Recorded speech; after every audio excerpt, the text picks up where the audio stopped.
22 mustavalkoinen lippu. Mustavalkoisen lipun syynä kilpaileminen ruutulipun jälkeen. Siinä nyt tuli ylimääräinen tahra, kun ajatellaan A-finaalia. Hän otti lähtövoiton ja menee A-finaaliin. Hänellä on rasitteena nyt mustavalkoinen lippu ja toista ei parane ottaa.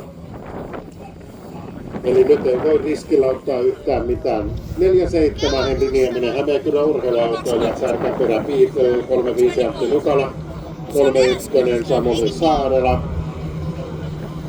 3-2 Antti Jussi Kurkimäki, 19 Jani Keskiajo, 7-9 Ville Perätalo.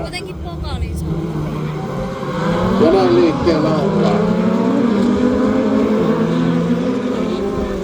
Tasainen lähtö. Kaikki pysyy nelinkontiin, jotain hätää siellä oli. Keskiajo pitää kärkipaikkaa ja kakkospaikalla Kurkimäki. Eipäs ole Kurkimäki, vaan Samuli Saarela. Missä se on Kurkimäki? Sitten hän on viimeisenä, eli Saarela pitää kakkospaikkaa hallussaan. Eli se on tuo värienkin perusteella pitänyt arvata, että näin on Sastamalan värit tuossa olemassa. Ja näin ollaan tulossa. Meillä on yksi kierros enää, eli niin olevien kannalta mahtaa. Ja nyt on sitten vähän mahtaa, mikä siellä nyt on Nukalanantila lähti käsistä laittaa. Keskiäijä on kärjessä.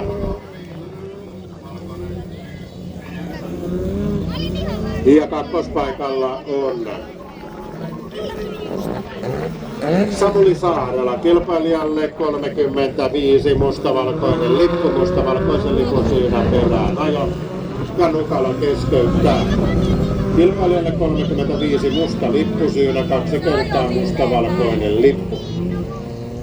Viimeiselle kierrokselle on Kurkimäki lähdössä ja Keskiajo on jo tulossa, eli tämä on Kurkimäen kannalta korutonta perustelua ja A-finaaliin menee Keskiajo.